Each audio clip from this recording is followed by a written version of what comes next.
Welcome to a new F1 update from the Abu Dhabi paddock. Of course, after today's title decider, and above all, after Lando Norris clinching his first ever Formula One World Championship. Of course, much more on that to come. Starting with saying that Lando basically did everything right today and also did everything he promised. Because yes, he was able to resist the pressure. He did so at the start. His getaway was okay, at least good enough to keep P2. And even more so, he did so afterwards in the race with some decisive overtaking. Of course, a little bit of chatter about his move on Yuki Tsunoda being in or outside the track limits. No one even at Red Bull complained after the race. Helmut Marko actually said that Yuki Tsunoda was over-ambitious, like over-motivated in his defense. And it was also funny in a way because Yuki on the radio said, "Leave it with me." And then the first opportunity on the straight, immediately Lando got by. So he couldn't be of much help. But apart from that, Lando had some good decisive moves. And that relates back to what he said on Saturday. He said, well, everyone thinks I cannot take any risks, but I might actually use it to my advantage because if I have to, then I will take some risks. And that's exactly what he did.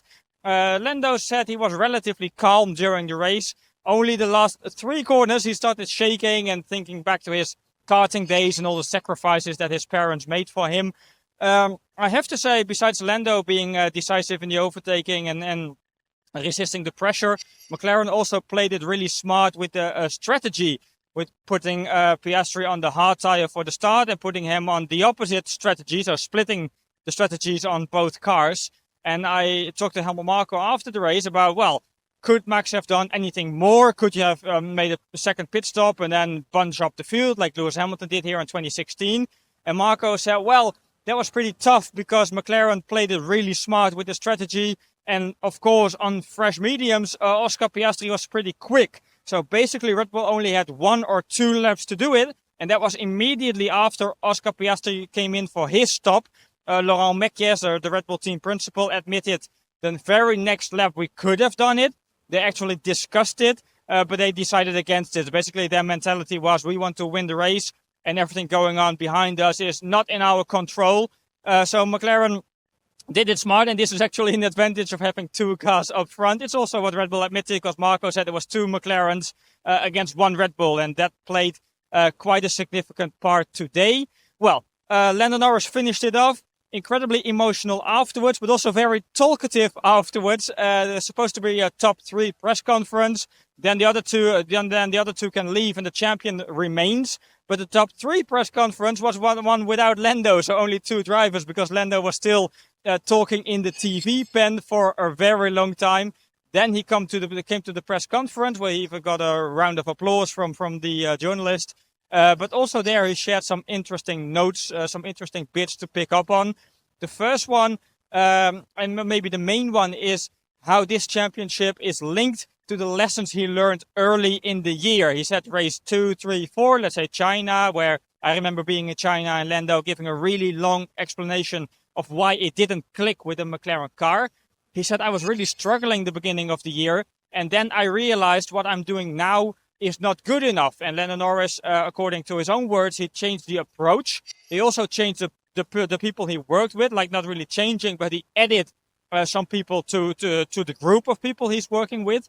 And he said, especially mentally, I've made massive gains. And that's been the most important element because, you know, it's always been the topic, Lando Norris and pressure. But exactly that has improved massively since the beginning of the season. And that's why Lando said, well, the lessons I learned the beginning of this year, that has been the key part of the season. It's not been after Zandvoort. A lot of people might think, okay, Zandvoort, engine failure, nothing to lose. That has been a turning point. But Lando said, no, it's been much earlier, so much more before that. Well, Lando reflected on his mental progress. But the main thing is, he said, I still won the championship on my own way. I did it Lando's way. And that's always how Andrea Stella calls it. So basically, and I said, I did it my way. It could be a song, but I said, I did it my way.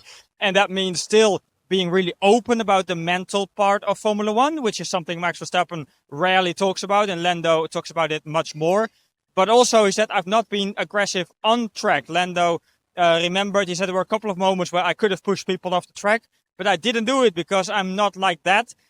He said most world champions are like that, but that's what I'm most proud of, that I did it my way. And of course, Lando Norris, which makes this even more special for him. He also completed the whole journey with McLaren. He's been through the lows of the team and now through the highs of the team. So a great day, a day Lando will absolutely never forget.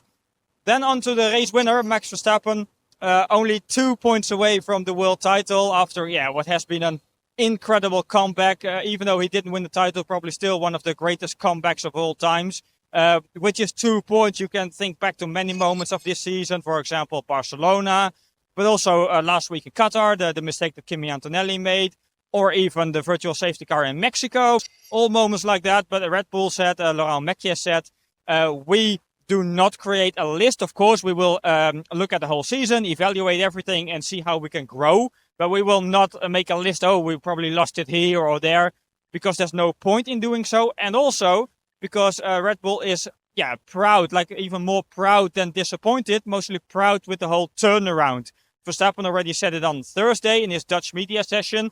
He said, well, the fact that Red Bull has been able to turn it around after what has been basically 12 very bad months, that they have been able to turn it around is more important than the actual outcome of the title fight. And he repeated it today. And that's why Max Verstappen said, actually sitting here in the press conference room, today I'm happier than last year. And that may sound weird because last year Max Verstappen already won the title in Vegas. So he was sitting here as the reigning world champion.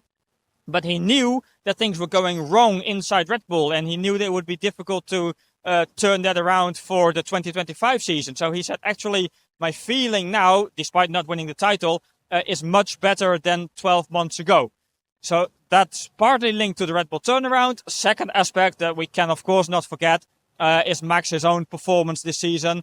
Max admitted, yes, this has been my best season so far in Formula One. Even the races where we struggled as a team, he still, Barcelona, the only race where it didn't apply to, but all the other races, he still felt that he got the maximum out of the car. So he's also happy with his own performance, happy with the turnaround. And that turnaround is also really significant going into 26. Laurent Vording has already explained earlier that Red Bull had to develop the 2025 car longer than, let's say, McLaren and also Ferrari. Because otherwise they would go blindly into the winter and blindly into the new regulations. So Red Bull had to at least prove themselves that they could still unlock performance. And that's exactly what they've done. Of course, new regulations next year. F1 will be completely different also from a viewing perspective.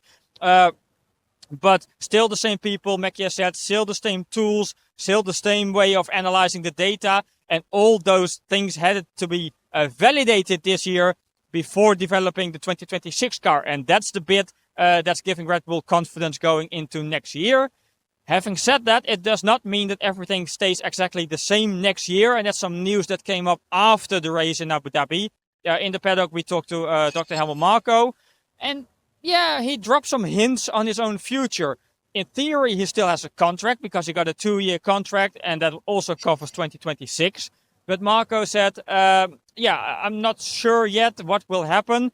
Then he got the question, is your future in doubt? And he said, well, not really in doubt, but there will be conversations. And when the next question was, what's your personal preference? He said, I have to sleep about that and then let's see. So dropping some hints that this might have been his last year in F1. It's not decided yet.